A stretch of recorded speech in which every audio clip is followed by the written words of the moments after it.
Hello and welcome to The Quest on Rajya Sabha TV. I'm Rakhi Bakshi. In this show, as you know, that we keep talking to leading personalities, and each week we are bringing you new faces. So the person and the guest this week with us on Rajya Sabha TV and this show on The Quest is somebody who's a minister but has many portfolios. He's a minister in the Prime Minister's office. He's the Minister for Personnel and Public Grievances. He's the minister who also looks at the development of northeastern regions, and also, of course, the Minister for Atomic Energy and Space. So that's Dr. Jitin Singh. Welcome to the show, Dr. Jitin Singh. Thank and you. You're a doctor, we know that. Why don't we talk about that, where you come from? Yeah, but at the outset, I have to thank you for a very kind introduction. And you said the format of this program is interviewing leading personalities, which I never thought of myself as one. But I'm sure after this interview, I would qualify to become a leading personality. You certainly have a sense of humor, which is great. So you are a doctor. So let's begin with a little going to the background of where you come from. You are from Jammu and Kashmir, and you won this election from Udhampur, a doctor by profession, and now here, handling such a big portfolio, so to say. Yeah, I am a medical professional. I've been so for almost 3 decades now. I specialize in diabetes and endocrinology. I've been working all over the country in different hospitals. For the last quite a few years, I was in the government institute in Jammu before I quit that job. And then I was into full-time practice. Till I had to give up that too, to accept this responsibility. And are you enjoying it now? I take it as a responsibility, as a challenge, and I think I have a tendency to be focused, and therefore I tend to enjoy what I do. And I think that is one of the best keys to success, as once Faiz Ahmad Faiz, the famous Urdu poet, wrote, वो लोग बहुत खुशकिस्मत थे जो इश्क को काम समझते थे या काम से इश्क करते थे और हम जीते जी मसरूफ रहे कुछ इश्क किया कुछ काम किया. So one has to, in course of life, try in the endeavor or in the quest to discover the secrets of success, also learn to love the work entrusted to him or her. But huge responsibilities. You're also the Minister for Personnel and Public Grievances, and which means that you handle a lot of systems, so to say. And one of the news which is really rocking right now is about this UPSC results, and we're talking also about Jat reservation and the Supreme Court order, because you had, as a centre, asked for review. So a lot of complications. Would you like to make it clear for all of us? No, I would not like to go into the specific issues, and I think that may not be the format of this program per se as well. But yes, personnel or Department of Personnel Training, as we call it over here, and in the states it is known as GAT, General Administration Department, is a department which is always confronted with a new set of issues, a new set of problems each day. Also because it has to deal with the officers, the IAS, IPS and IFS officers, and they have a huge set of their individual problems, their collective problems, problems of their cadre, their placements, their empanelments, their deputations, their promotions. And when I joined, it was often said that whoever comes with a grievance to the DOPT department is a person who is little disappointed. So no happy person ever takes an appointment in that department or a ministry. But I am glad that there was a sort of feedback from the academy in Mussoorie, and it was they were kind enough to at least give this input that they were happy with the current minister.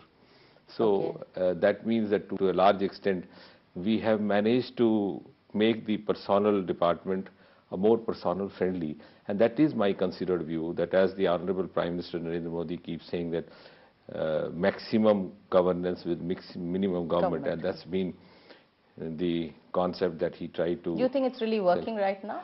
Yeah, before I come to that, what I was trying to say is that in order to achieve that award objective as well, you have to create an environment which is friendly, which is officer friendly. And if you have officers always nagged by the problems of their promotions, their deputations, their empanelments, and then they're getting transferred to other place and the spouse remaining the other place, and children getting unhooked from one school or a college to the other, they will not be able to give their best. And therefore, I personally feel that one of the important realizations that anybody in my position holding this responsibility should have, that we have to create an atmosphere where an officer is able to give the maximum to his potential. Otherwise, we would be failing in our duty and we would be reducing ourselves to simply a transfer machinery. I think this transfer news is also really has rocked also. I mean, I don't want to take individuals and names here, but of course, this is also a major concern. You'd be glad to know that we have had in the last few months initiative a number of innovative steps, at least as far as the Department of DOPT is concerned. One of them was doing away with this attestation of the certificates and the testimonials, and now we have in fact also advised the states to go ahead with a single self-attested affidavit kind of a system, where, because I think we have to learn to trust the youth of our country, and if a youth applies for a job or for an admission to a higher institution, I think he would not be naive enough to risk a wrong information, and even if he does that, there could always be amends done. For example, if it's given a job for 3 months. Yeah. So therefore, and I had the personal experience of having come from a very remote place where when we were into the high school and were asked to get our certificates attested, we didn't know what a gazetted officer means, because that was the kind of very primitive exposure that my place had. And I also remember that once I had all my documents complete except for my medical fitness certificate, which I later on was to become a professional myself, and to procure one I had to shell out 5 rupees when I didn't have more than 90-80 paisa in my pocket. Somebody else paid for it. So I thought we were actually promoting bribery, and the Honorable Prime Minister was very encouraging and very supportive of this. In fact, it was from him it came that we should learn to trust the youth of this country, especially when we claim to be the youngest country in the world with more. So how are you balancing, actually, when talking about encouraging young energy or youth, and also this whole retirement controversy which comes up, where this extension of age matter comes up? How would you like to maintain a balance? See, there are several diverse aspects to it, and as you were referring in the beginning, I have also the advantage of looking after a number of departments. So I tend to learn from one department and then try to apply on the other, the experience from one to the other. Now, as far as this issue of retirement is concerned, there are certain areas, for example, the area of science and technology, which I was earlier looking at. I was handling for about 3-4 months in the initial period of this regime. I realized that virtually every scientist at the time of retirement would move in a request, and then the secretariat would put a note that in view of his indispensable services, he needs to be given a 2 years of extension. And I think the reason was that they didn't have many of the scientists to look after or take over. So one day I summoned all my officers and I asked them, I said, we need to look into the English language dictionary and find out what is the meaning of the word indispensable. Because indispensable means one out of many, or one when there is none else available for that kind of a job or a responsibility. When everybody becomes indispensable, it virtually becomes loses relevance. So I thought, why not we try to sort it out at 2 basic levels. A, that we for the time being increase the retirement age of these scientists, and I believe the proposal was moved. I left the department, but it's still in process. So that was a department where we were actually requiring these senior experienced hands. And B, the second level where it ought to be managed is encouraging young people or youngsters with innovative minds to take to this kind of a vocation. Unfortunately, and then I used to be confronted with this question wherever I went. They would all complain, all the seniors would complain of no youngster coming forward to take up a job in the field of science, technology, or in the science stream. So one day, I think it was in Nagpur, I said I would ask you a question, but I don't want you to answer. You go home and answer to yourself, because I won't be able to listen to your answer and you would be embarrassed to answer. So all of them were looking back what I was up to. So I said, I just want to ask you, how many of us have actually asked our own children to become scientists? So the entire audience was mum. And then I said, see, the basic problem lies that we want our neighbor's child, neighbor's son or a daughter to become a scientist, whereas each one of us would actually push the progeny into some kind of a corporate business or some kind of civil services job, and that is because as a nation, we have failed to accord the kind of esteem Exactly. that That's this the right kind of point. profession deserves. Yeah. And if we are And you able try to do take that, a look at yes, that, yeah. one of the innovative measures that I started during my brief tenure in science and technology was, I gave it the name of Catch Them Young. Okay. I experimented with about 20 students which I gathered from all over India at the level of 9th or 10th, because I think that is the time, because Okay. after 10th, the corrupting influence starts, and the first corrupting influence is from the parents. So you're talking about corruption. I have to take a very small I'm break talking here. about corruption. We'll talk about that also, and we are taking a very short break here. We are right now in conversation with Dr. Jiten Singh. As I told you that he's a minister with many portfolios, so we are talking about many issues right here, but a very small break. You keep watching The Quest on Rajya Sabha TV. Don't. Welcome back to the show. You're watching The Quest here on Rajya Sabha TV. I'm Rakhi Bakshin. We are right now in conversation with Dr. Jiten Singh. We were talking about corruption, so we're talking about good governance and how to do away with this major ill corruption. You know, other parties actually are talking big about it, how to avoid it. No, as I was saying just before we got interrupted, I said we have to, at the outset, learn to accord esteem to each profession that is taken up. Be that somewhere consciously or unconsciously we impart the wrong kind of education or input to our children.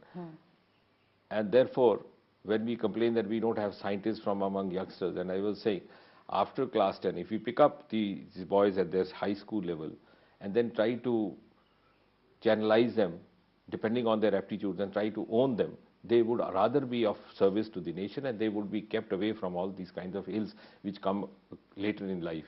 And as I was saying, the first corrupting influence is that from the parents. The moment the boy or a girl enters into class 11, he is taught all these names, tutorial names, coaching classes, etc., etc., and the parents push him out of the house at 4 o'clock in the morning and, you know, make him a run-of-the-mill kind of a person. Diverted also. And just in pursuit of something like engineering test, medical test.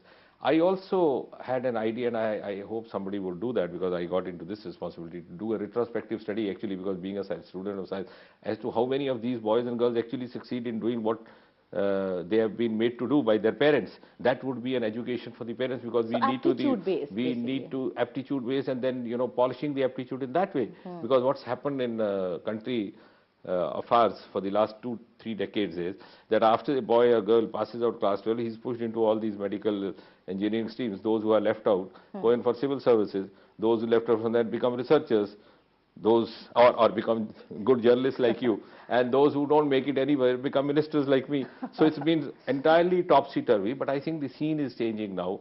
At least the newer generation is on its own, and it has learned to think on its own. Also because Make in India is there. So what I was trying to say is that looking at the issue of corruption, it has to be dealt with holistically. If we are looking for a radical change, you cannot impose certain orders and then get rid of it. That would help only partly. As Mark Twain once said of in the context of economics too serious a subject to be left to economists alone. And therefore I said corruption is too serious an issue to be left only to the vigilance agencies or to the anti-corruption agencies or to the government agencies. It requires participation from the society, from various all sections of society, actually. Yeah, exactly, from the family level, in fact.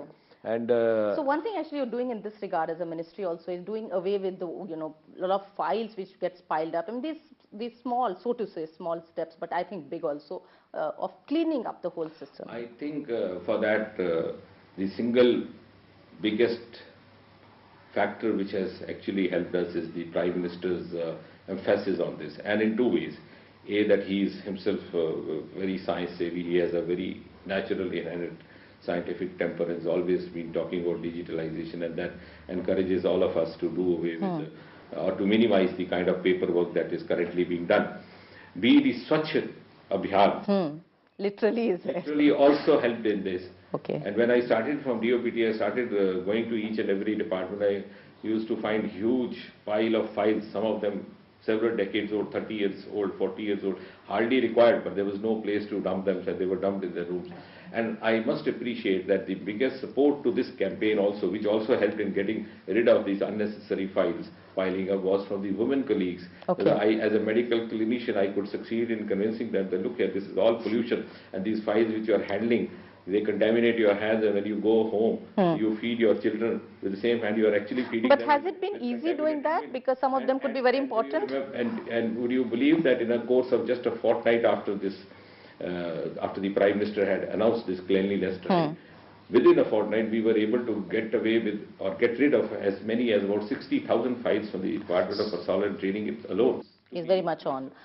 Coming to Northeast now, a very, very important region, and I'm sure a lot of concerns. So what is being done? I mean, right from, you know, this whole idea about mainstreaming the Northeast. I mean, like one girl the other day was saying that why, especially a Northeast girl says something, says, oh, a girl from Northeast has done. So why not mainstream? So right from mainstreaming to education, to infrastructure, to development programs. Yeah, you're right. You see, in the last 4 months or so that I've been in this department, the immediate conclusions that I could draw in the first few days, because the department was absolutely new to me and I had the experience of my own constituency, which was also a very heterogeneous constituency, spreading over a vast stretch of land from plains to hills and having simultaneously both the winter and summer going on. So that was my only experience as far as Northeast was concerned. But when I tried to understand and studied it, in the first initial days itself, few days, what I could understand was that the problem there was at two levels. A, broadly speaking, A, the physical, of course, which could be because of the air connectivity, because of lack of communication links, lack of transport facilities, etc., etc. B, a huge psychological problem, which refers to the second part of your question. So I thought it was equally important to, A, make them feel that they were part of the mainstream India, and B, to make the presence of mainstream India in Northeast. And therefore, the first thing which occurred to me was, and it was, I'm glad it received quite an encouraging response from across the country, I started the practice of a rotational camp secretariat. Okay. Because you see, you have 8 states over there. And I think this is one of the best, I said that in the presentation that was made before the governors during their conference. If India is known for unity in diversity, the most striking example of diversity within diversity is Northeast. You have 8 states, all diverse. Within each state, you have a number of diversity. Different clans, different communities, different languages. So are you reaching out to them? So on the ground, what we started was that many people actually in Northeast were not aware there was something like a Ministry for Northeast in the Union capital, yes.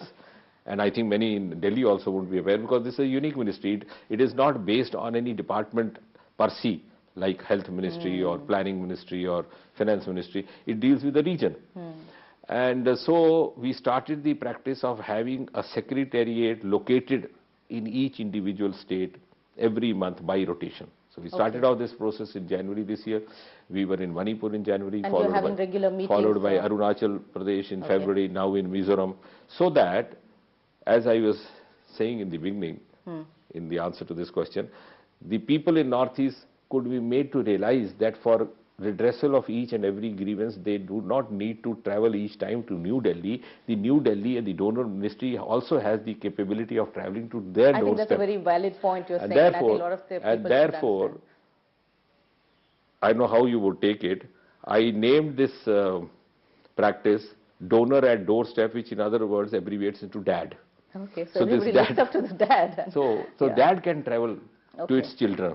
It's not the children always looking for where dad exists. And, so secondly, with under the guidance of the Prime Minister, which was a very sane and a very valuable advice from Shri Narendra Modi ji, to have union ministers traveling regularly to Northeast. So now we have in place a mechanism whereby in any given fortnight, you have 8 union ministers traveling to different states.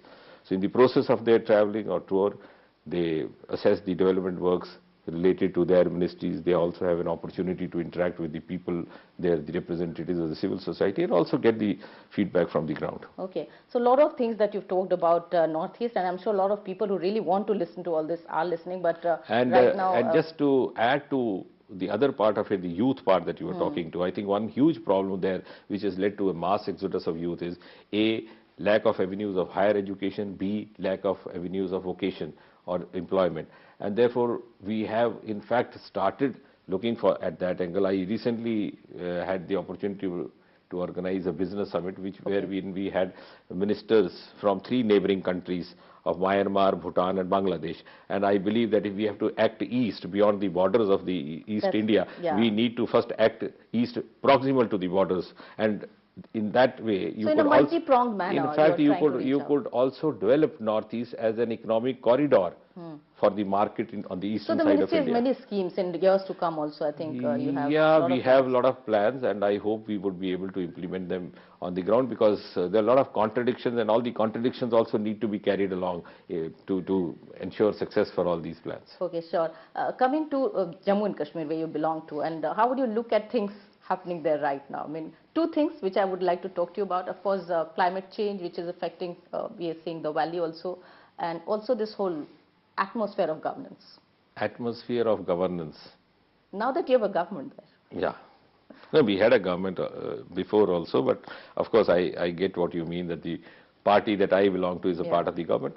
Of course, to cut the long story short, we have an alliance, and by and large this is an alliance for governance and not for political. And without mincing words and without sounding hypocritical, I would say that we have certain ideological issues on which we have very strong views, and I, for one, am a very hardcore member of the Sangathan, or the organization which nurtured me into my present format and present position or present outlook, and therefore it's not easy for me to get away from that. But as you know, in English language we have something called reasons to agree, and also agree to disagree, and therefore the kind of fractured mandate that emerged after the recent assembly poll made it almost, I think it was quite in reverence to that mandate that the 2 parties had to come together, because Jammu region voted overwhelmingly for the BJP, the Kashmir Valley for PDP.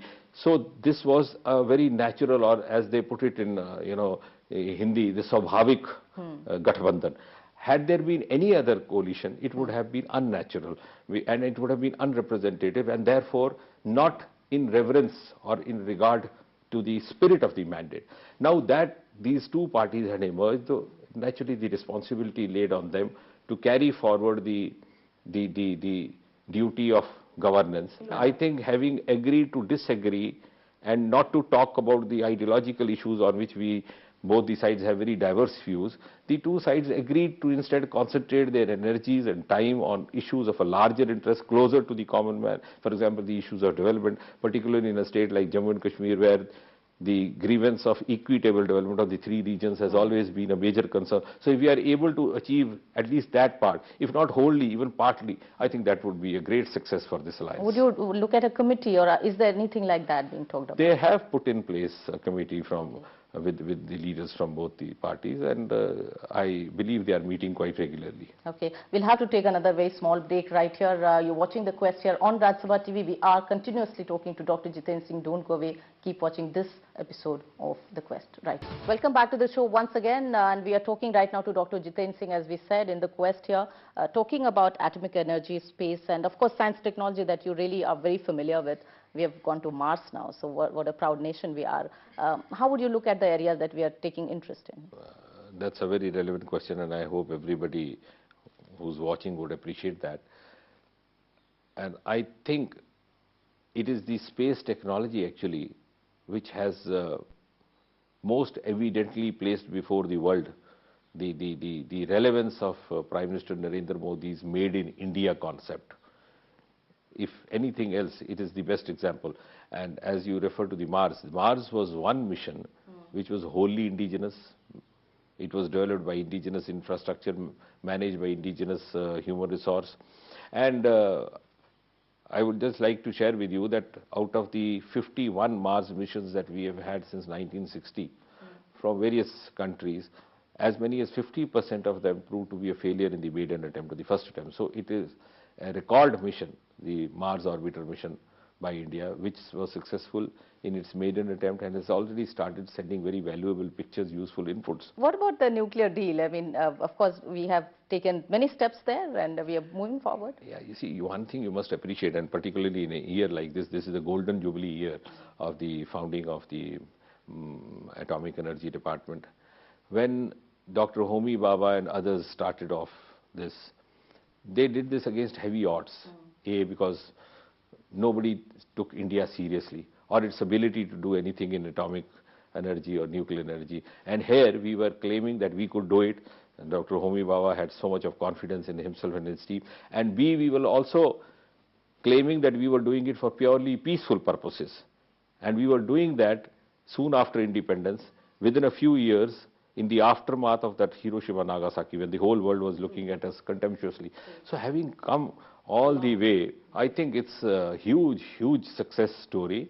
But you know, one thing which I think one is expecting in the Prime Minister will be touring, and I think in France visit there is one thing that people are looking at when we talk about power, you know, the kind of agreement, and this is also being talked about. Yeah, there are a number of things under consideration, so it would be premature to talk on that. But certainly, we are always moving forward, and we are not only open to sharing technical know-how with other countries. I am proud to say that the other countries are gaining more from us than we are gaining from them. So we have actually achieved that kind of position today. One thing which we were talking about Jammu and Kashmir and the kind of arrangements which are being done. I mean, because a lot of people from all over India watching, and they would be really happy to listen from you as to you know, how things are. Because we've seen one you know, atmosphere of flood, and right now the climate change actually, you know, in a holistic manner is affecting a lot of places, including the region there. Yeah, as far as the floods is concerned, I think on a personal note, what I would say is, and I wrote that also at the time of floods in the month of September, I said it would be rather deceiving ourselves to say that it's a natural calamity. It's to a great extent man-made calamity as well. And over the years, what has happened is that our narrow vested interests have, you know, encouraged bringing up of structures, or whether you call it encroachments, etc., at places where they were not meant to, flaunting of rules by those who were expected actually to implement or enforce rules. And therefore, it led to a situation where a river like Jhelum found itself choked and, you know, was seen overflowing. So I think it requires a long-term holistic approach, and government alone cannot be doing enough. But what government did in the immediate follow-up of the September floods was exemplary. I think it's for the first time in the history of world that, or any floods for that matter, that within 2 or 3 days the Prime Minister himself was there in Srinagar at a time when the whole city was drowned in water. And then the Home Minister travelling, and then when the administration had virtually collapsed over there, there were officials and functionaries from the centre taking care of the entire management and the relief operations over there. Okay. So government has already been very generous. So having working with him, the Prime Minister, Mr. Modi, but somebody who is your boss, and I mean generally, how is it working? Because a lot of things have started. I mean, he's meeting the secretaries, for example. He's doing a lot of things which is happening there at the PMO. So anything interesting that you'd like to talk about? No, I think, and that's my considered belief, that I think this could be the best arrangement to have somebody like Mr. Modi as the head of the arrangement under which I am working, primarily for 2 reasons. A, that he's thoroughly professional, so that relieves you of the worry of, you know, indulging in any kind of unprofessional psychophancy, and I'm sure he also won't appreciate that, because he appreciates work, good merit. And B, that he's himself so hardworking, so focused, that he inspires others around him also to work with diligence, to work with honesty, and that creates a certain kind of a vibe where everybody wants to live up to his expectations. And I think that's absolutely fantastic. And this is the best times that India would be going through, because India has now been seen by the whole world as a place of happening, and Mr. Modi as an icon of happening for the rest of the world. And that, I think, he is the single most important factor which has contributed in raising the level of esteem, of pride of being an Indian within India as well as outside India. So finally, as we wrap up, and we've really talked to you on a range of issues, but from a doctor to a minister, Dr. Jiten Singh, what's your quest? To ultimately be a good human being. And I'm not saying this for the sake of saying, but I have been a reasonably successful practitioner of medicine who was looked up with envy by my peers. I think even as a medical professional, you are successful if you are a good human being. as an administrator or as a part of government, you are successful if you have all the good traits of a good human being. The day you try to begin lying to yourself or saying untruths to yourself, that is the beginning of decline, because then you end up believing your own untruths and telling others untruths. And the moment you are suddenly faced with the truth or the ground reality, you collapse. So I think, and I wish that should be the ultimate quest of each one of us, to at least realize ourselves and realize ourselves in the context of our other peers. And I think that would be the greatest achievement. Thank you so much for sparing your time, valuable time for us on Rajya Sabha TV, and it was such an enjoyable experience. It has been a very enlightening conversation. Thank you so much, Dr. Jitendra.